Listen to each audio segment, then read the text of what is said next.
Good evening and welcome to the Board of Education Candidates Night, organized by Hillsborough High School AP US Government and Politics students. My name is Matt Mingle, and I'm the Supervisor of Social Studies for the Hillsborough Township Schools.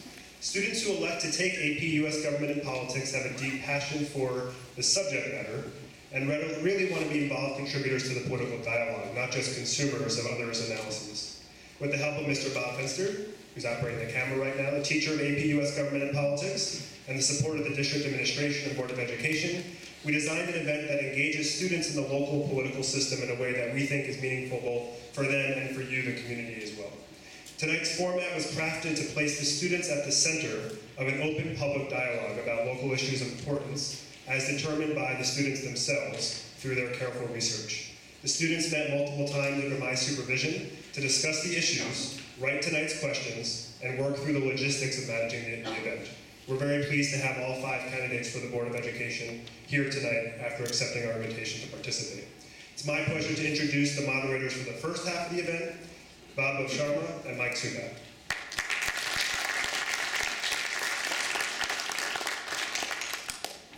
Good evening. The ground rules are printed on your program. Each candidate will be allowed a 1-minute opening statement, 1 minute to respond to each question, and a 1-minute closing statement. The moderators will track time and inform candidates when there are 15 seconds remaining, and again when the time is up. Tonight's event will be divided into 2 parts. The first part will include 5 questions posed to all candidates. The questions were drafted by the Student Organizing Committee and had not been shared with the candidates in advance. Each candidate will be allowed 1 minute to respond to each question. We'll rotate the order in which candidates respond to the questions. Each of you received an index card as you entered. If you have a question you would like to address, you may turn it into the students seated at the back of the auditorium during the break. At this time, it is my pleasure to welcome our participants, Ms. Dana Boguszewski, Ms. Dina Santafanti, Mr. Aldo Martinez, Dr. Lorraine Soisson, and Mr. Alan Zidroik.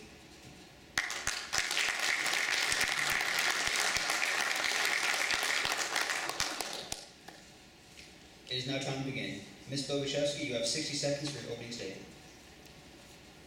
Thank you. First of all, I just want to say thank you to everyone who's come out on this very warm Monday evening, and thank you to the class. This is such a great experience.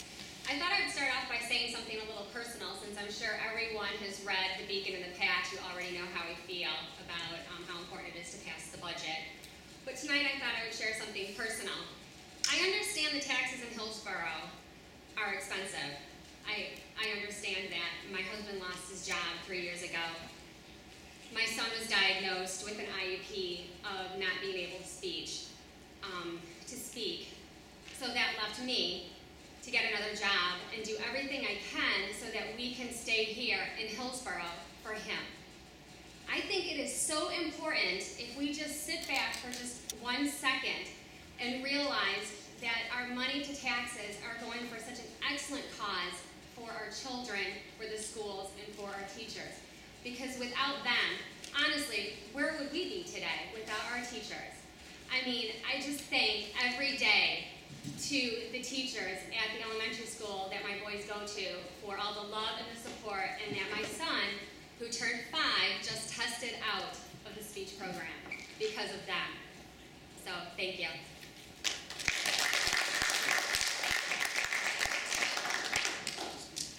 Thank you. Mr. Zidroik, you now have 60 seconds for your opening statement. Thank you. I'd also like to thank everyone for coming out tonight and for the students for putting this together, and also for being a little flexible on the dates to get all 5 of us together. I think this is a great opportunity for the students to do this, and also for us to be in front of a group answering questions live. We've all answered a lot of questions through the various papers and then the interviews, but I'm looking forward to answering the questions that you might have out there that we haven't seen. Thank you.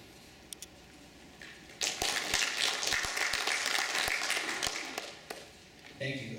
Dr. Soisson, you now have 60 seconds for your opening statement. Thank you. I think you've all been thanked enough, but let me add my thanks. It is an honor to be here and to be with these other 4 very worthy candidates. We don't have the benefit of knowing when you turn in your petition who else is running. So it was nice to see some people who were very interested in helping the school district achieve the goals, and that is really why I wanted to run as well. I've been very active in the schools for the last 8 years, gotten to know Dr. Schiff and some other board members, and I think the schools are moving in a very good direction. Obviously, we are all concerned about taxes. I moved here 12 years ago, and my taxes have doubled in that time. So that is a concern, but the quality of education, I think, is the reason why we stay, and hopefully the reason why all of us want to serve this community on the board. So I look forward to answering some questions and hearing everybody's answers and giving you my own. Thank you very much.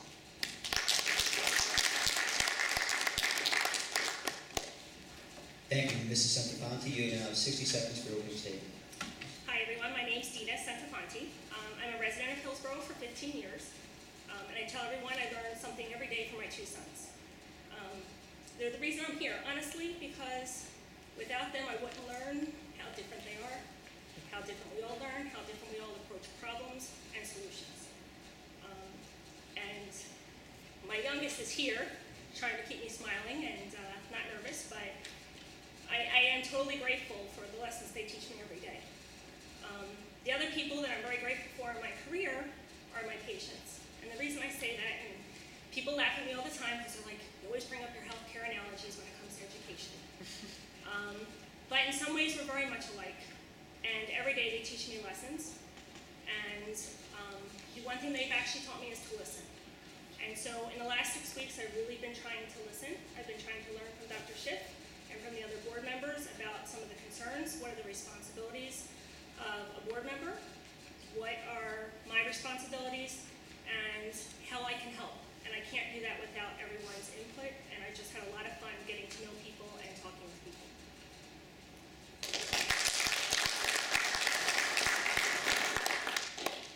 Thank you. Mr. Martinez, you now have 60 seconds for your opening statement. Going last, you're going to get a lot of thank yous. But appreciation needs to be given to all of you for making this evening possible. You, the audience, you, the teachers who are guiding and dedicated in a dedicated manner to your students, and you, the students, who are taking this opportunity to engage in democracy at work. I am Aldo Martinez. I am running for the Board of Education because I am confident that I can help in the future of our children. I have had a life experience in the law, in business, and in education. Since 1987 in the classrooms and also on boards of educational institutions. I am familiar with the issues challenging our current education system. And to me, the formula is very simple. You get wonderful children, great curriculum, great teachers, and a wonderful environment for the classrooms, and you're going to have great kids with great futures. Thank you. Thank you, everybody. We now turn to our first question. This will be posted to Ms. Bogoszewski. In your view, what is the most pressing issue facing Hillsborough schools, and what do you believe should be done about it? Ms. Bogoszewski. Well, I guess to try and get the teachers, the students, and the parents to all be transparent of one another, to have open communication, open door policy, and to make sure that everyone is aware of what is going on. Some of the pressing issues that we're trying to address, or that we have been trying to address since I've been a part of the board, is basically open communication. We want to make sure that our students and our teachers get the best of what has come around, and we're trying to figure out how to do the best with the anti-bullying policy. I remember one gentleman who's sitting right here in front wants longer library hours. I mean, simplicity, trying to find simplicity to help out everybody for the benefit of both the students and the teachers. And I think it would be great for people to come out in the community to volunteer to help us, help the children. Thank you. Thank you. Mr. Zimberg.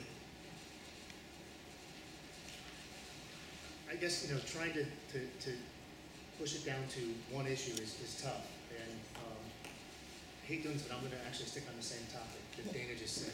One of the pressing things that I have learned as my older son has started to go through the classroom structure here is the communication. Really trying to help prepare parents as you move from elementary school to ARIS to the middle school, understanding how those fit together and how you can best take advantage of the educational opportunities. I think there's a lot of stuff that can be done there that would make the transition smoother for the kids. And to me, it seems to be I hesitate to say simple fix because nothing is simple, but it seems to be one that we should be able to take care of relatively easy. And then also the communication the other way, making sure that the staff and the board understand kind of what's going on and that the students understand what's expected. So I think communication would probably be the one that I would tackle first. Thank you. Dr. Swasso. Thank you. I think, again, while it's difficult to come up with one pressing issue, I believe one of the most pressing issues we have is balancing budget and quality of education, and that can go in a lot of different directions. But as you drive around the school and the town, and you see we have 9 buildings, and actually more than that if you count the smaller building next to HES, but they're in various states of disrepair, and we are going to face some major challenges over the next several years in dealing with some of the issues on facilities if we don't plan these out over time. And with the 2% cap and the current economic times and nobody wanting to spend more money with respect to taxes, we really need to plan accordingly so that we're not faced with emergency issues like the roof repairs that we dealt with in this past year. Because if you plan, there's actually programs to assist and it's less expensive. So that I would say would be the most pressing issue. Thank you. Thank you. Ms. Santafanti. Again, the most pressing issue for me is not necessarily the most pressing issue for anyone else. In my son's school, the most pressing issue would be class size. He just happens to be in a large class that, in one sense, he touts his teacher and says, I have the largest class, but I have the best teacher. He said she can do anything with us. And that speaks volumes for our school district. My older son will say, trying to get home from school sometimes is a challenge because we're a walking school. So I really think everyone's got a different issue. I've been approached by others about technology and how we use that. And I worry about technology in our school district because I think we actually have a lot of technology available. I don't think we utilize it appropriately. I'm learning by talking to people that Study Island is available for all ages, but yet we're seeing it for the first time with my son in 7th grade. So I think, again, communication, bringing it together, what are the issues, so that we can deal with it. But I do class size is definitely something that we're trying to look at. Thank you. Mr. Martinez. To me, the most important priorities really depend on the circumstances. Curricula has been dealt by the district recently, and it has been rewritten to maintain its effectiveness. To me, creating the appropriate learning environment, class sizes, is extremely important. The more children you have in class, the less the opportunity to learn, and the more diminishing returns you get in that context. Everything does come together when you look at the environment and the learning environment, whether it's your teachers. We have extremely qualified teachers. They need to be trained in technology. They need to be qualified in technology. But to me, at the moment, given the priorities, it's class sizes. Thank you. Next question. The Board of Education approved a budget goals that will increase taxes less than 1%. What is your position as to whether or not the proposed budget appropriately balances the should be with taxpayer needs? Mr. Zuzorek? I think, echoing what Lorraine said, I think reading everybody's answers, we all kind of feel the same way. It's a tough balance. There's a lot of stuff that, if we had an unlimited budget, there's a lot of things we'd love to do. We don't. And, taxes are taxes. They're there, they're high, we understand that. I think everybody would love to be able to do everything we could with what we have. I think they did a great job this year. I think they, as good as to be expected. I might have gone closer to cap if it was purely me, but I didn't hear all of the discussion that happened, at the meetings. I wasn't party to everything. I think there are a lot of capital improvement things that can be done. We moved technology forward quite a bit, and can we get more out of what we've already done? There's more that we would like to do. We know that, and I think, given that, I think they did a good job this year. Dr. Swaziland?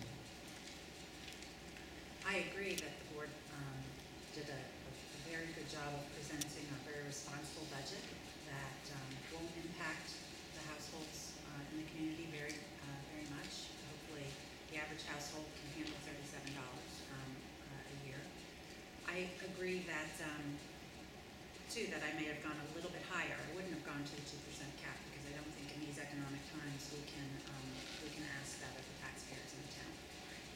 But I do think that there were some pressing needs. As everybody knows, 2 years ago we took a very big hit with respect to the impact that the governor's budget put on the school district. We lost 66 and a half teachers. We are still reeling from that.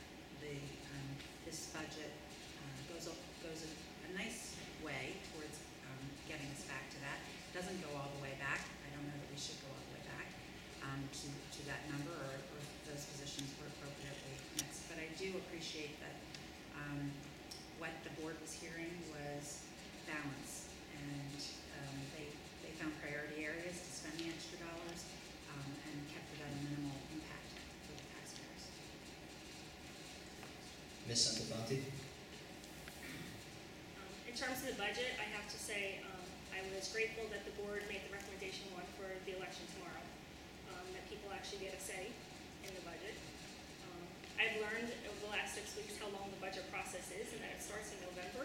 And I'm thinking by the time we vote tomorrow, we're going to be starting this process all over again. So it really never ends.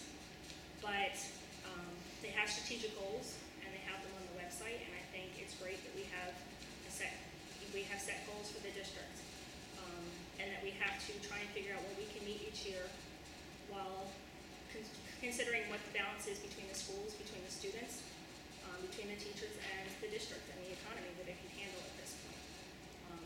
So I was grateful that that we're going to vote tomorrow, that they were able to keep it under the cap, but yet make improvements so that we can go forward.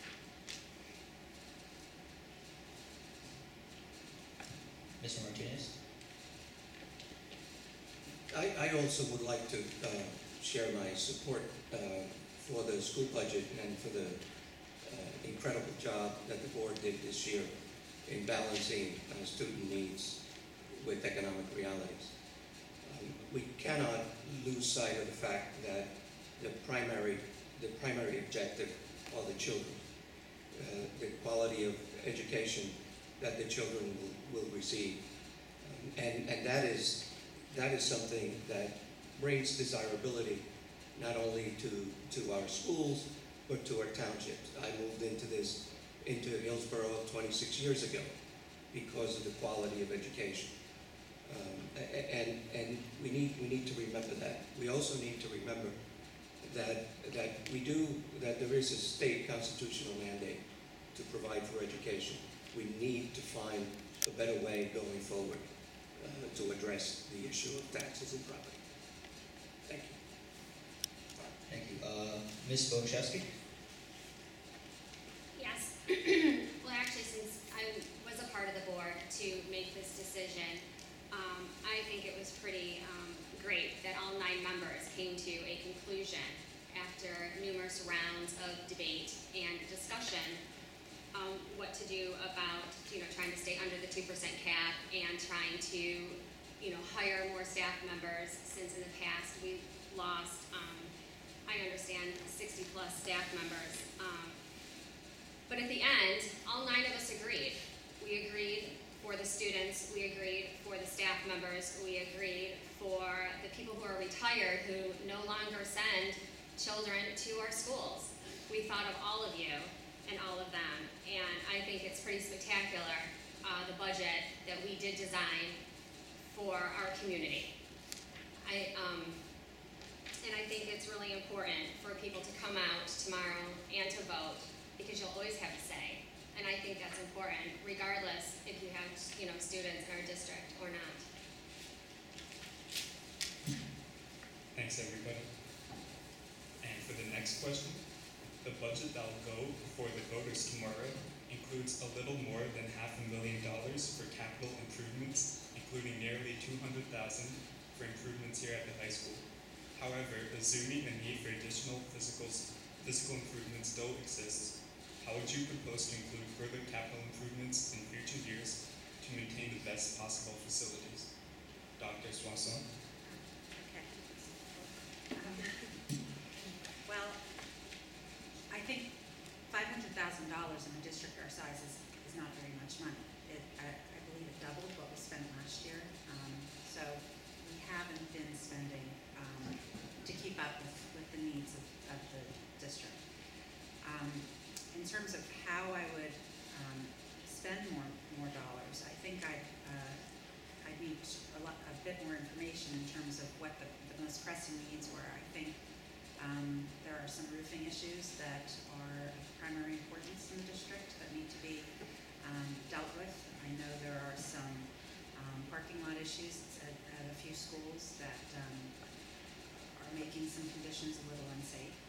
I think we have to look first at safety and at how to spread these things out in a period where we think they're doable within our budget constraints. Thank you. Ms. Santafanti? In terms of trying to improve on the buildings, I actually have to say, I think our district does that. I mean, I know at the beginning of the budget, they asked for priorities. I was impressed this year when one of our own principals sent out a survey asking the parents what they thought of the buildings when they walked into it. I think sometimes as parents myself, we forget that I don't always look at the building. Even though my kids might complain there's no heat on the second floor of Barton Road, or that the annex is hot and the lockers are broken. I don't always look at the building because I look at the people who make up the building. And that's not necessarily the right answer for the capital improvements, but I do think we have to look at the people that work in the buildings and have them identify the real concerns. Whether the children have to get up onto the counters and shimmy down their windows to close them every day, which happens in some of our schools, but they do it because that's what they need to do. Or, I think we ask our teachers and our staff to do what they need to every day in the buildings. They can identify better than anyone what the priorities are for us. And then we hope that when we pick the priorities that we can maximize that. If we need to get a roof done, just how many buildings need the roof? If we need to paint, how many hallways are we going to paint so that we bring the one set of contractors in at one time versus multiple times. But I do think we have to start with the people who live in those buildings and ask them what the real concerns are. Thank you. Mr. Martinez?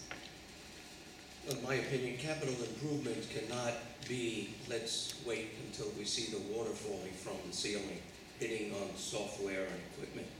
Then we have to replace not only the ceiling, but the equipment. So the best way to go, in my opinion, is to plan improvements. Every school in our township has different issues. Dina mentioned heat system. I'm familiar with some air conditioning issues in some areas, and I could imagine that today was an interesting day. And it has nothing to do with the length of our school year. It has all to do with the weather, and again, with our ability, the ability of our children to learn and our teachers to teach. Thank you. Thank you. Ms. Boguszewski? Yes, I actually agree with what you guys have been saying. Luckily, we have a great operations committee that sits back and reads all your emails, listens to the phone calls from the parents, teachers, and principals, and then they go back and discuss the priorities, in which case what needs to be fixed, and how to make improvements prior to it becoming too much of a disaster or trying to figure out different ways of funding. So I always look to our operations operations committee for anything that needs to go around with our schools. Thank you. Thank you. Mr. Zador? Yes, thank you. I'm finding out how much fun it is to go last after everybody has said all the things you've written down on your paper. I think I'm going to echo one of the things Aldo said, which is planning for improvements. And I think when from what I've seen and learned, the operations committee does do that. You look at what do you have to do this year? What is absolutely, because there is water running down the sides of the wall, what can we get done? One area that I think we need to continue to look at is, energy efficiency, sustainability. There's a lot of talk going on out there about, solar energy. I know that they're doing a lot on the municipal building with new roofs and more energy efficient equipment. There's a lot of state programs that are out there that offer incentives and, matching funds. I think we have to try and take advantage of as much of that as we possibly can and try and find ways to build that into the budget.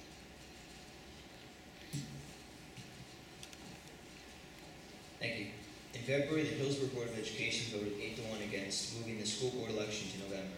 This move would have removed the requirement for public approval of the budget proposal as long as it kept tax increases below the 2% cap. What is your position on a November election? Ms. Santavan? I kind of alluded to that already, that I think right now we need to keep it in April. I think right now we need to let people have a say and a vote. I think our board did a great job coming to that conclusion. Our district, as well as Montgomery, are the only ones in Somerset County right now who are going to vote tomorrow. Everyone else is going to let it go till November, and I think that's fine for some people, but we could have easily, the board could have made decisions, raised the taxes, and they would have been higher for the town. And I think that right now the town deserves to have a say in their budget and what we do with their money. Talking to everyone, people think $37 for the average homeowner is reasonable. That we're moving forward, we've done something for the school district.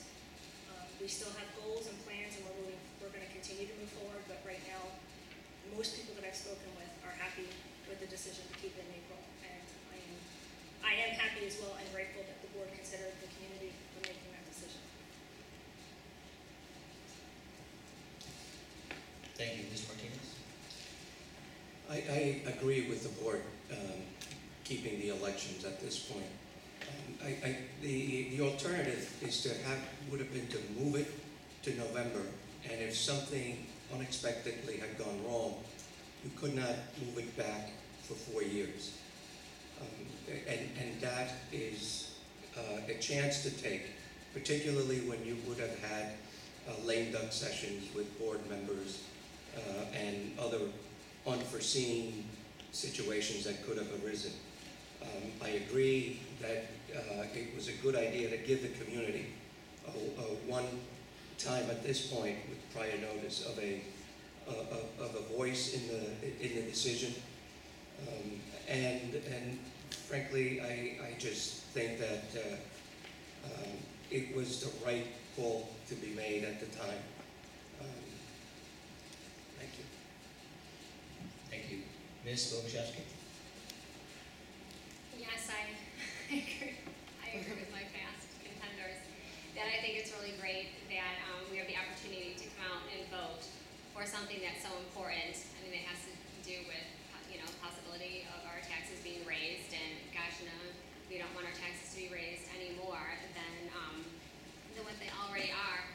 And I think of it this way: if you don't come and vote, please do not complain, because now is your opportunity to go forward and make a statement. I mean, isn't that what we're here for? I mean, I think that's pretty great that we have this opportunity to do it. And prior to then, the opportunity to come to the board and voice your opinions and email and write us. I mean, we all read your emails, and we appreciate every single person's viewpoint in Hillsborough.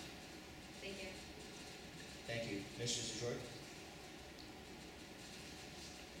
I think I'm going to take the other side on this one. I agree that it's great that everybody has a chance and has a say in voting for the budget. What I would throw out on the other side is by moving it to November, we aren't holding a separate election, which is costing the school board additional money. That money could be used in other ways in the township, you still have a vote. Maybe you're not voting directly on the budget that year, but you're voting for the members of the school board. You know, the seats come up every year, there's seats available. So if you don't like what they're doing, don't re-elect the people that are rerunning, or look for people that are saying what you want to hear in their platforms going forward. So if it was up to me, I would have voted to move the election to November. Thank you. Dr. Swazon? I too would have voted to move the election to November for the following reasons.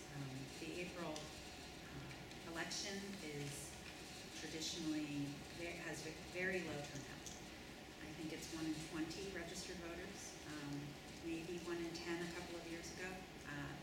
That is a really sad statement that people of our town don't come out to support or not support the school budget. There is talk that the possibility of the cost of the election, that would be a cost saving to move it to November, that the cost of an April election may go up because there are less towns actually using it. If that happens, I hope the board will take it into account. And then the other thing is, while I absolutely value the democratic process and giving people the opportunity to have a say in the budget, you have a say in the budget. You can come to any board meeting, you can contact through email, and actually that is a more appropriate thing to do. Coming out and voting no without having given input prior to that is actually kind of irresponsible. So I hope that this promotes people to take a role in our democratic process a little earlier. Thank you. Thank you. Now for the last question of the first half. The Board of Education adopted a policy in 2008 allowing for random drug and alcohol testing of students who participate in athletics, extracurricular activities, school clubs, or park on campus. What is your position on random drug and alcohol testing at the high school, regardless of whether or not federal funding is available for such purposes? Mr. Martinez.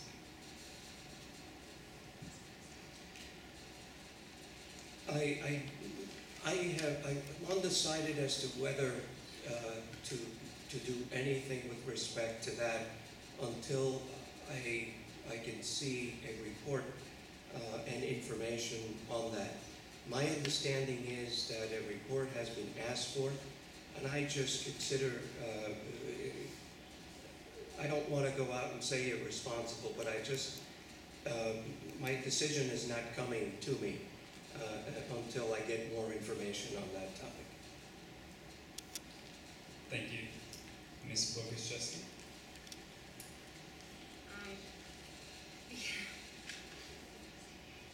This definitely, this question was asked to us from the editor at the Beacon for us to answer it. And being a parent, I think it's our responsibility to find out if our children are using drugs. I don't think it's the school's responsibility. I mean, I think the parents hold water to this. That's how I feel.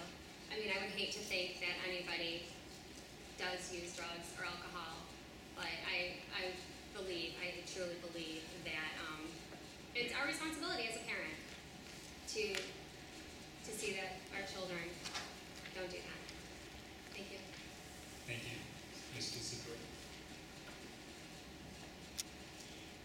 I think I'm probably going to copping out with I agree with the previous two statements. I'd like to see the report and see what the statistics are for schools that have programs like first of what our report looks like and what other similar school systems have, whether it's working or not working, is it cost effective, and that you're getting a good benefit for it. But more importantly, I agree, I have a son who's a freshman in high school. I view it as my responsibility to educate him and monitor what he's doing. And while I hope that other people would tell me if they knew, I don't view it as the school's responsibility to catch him. Thank you. Thank you. Dr. Swanson. Well, I'm a scientist, and I like to see data before I make decisions, and I believe that this report will provide us with data that will assist us in determining the future of this program. But I do think that we should look to see whether or not this has been at all successful in identifying at-risk students. I tend to think it hasn't, because there was always the possibility that if you were showing any sort of symptomology, that they could request a drug test. The randomness of this drug test seems to be a little bit unfair to me, but again, I would like to see the data. And again, I do agree that it's a parental issue, but we have to also measure that with how many students do not have parental supervision. But I believe those students probably would be identified through their actions and then requested a drug test through that. So I look forward to the report. Thank you. Thank you. And for our last speaker, Ms. Santafonte. I was going to say, as I said in the beginning, I personally don't agree with it.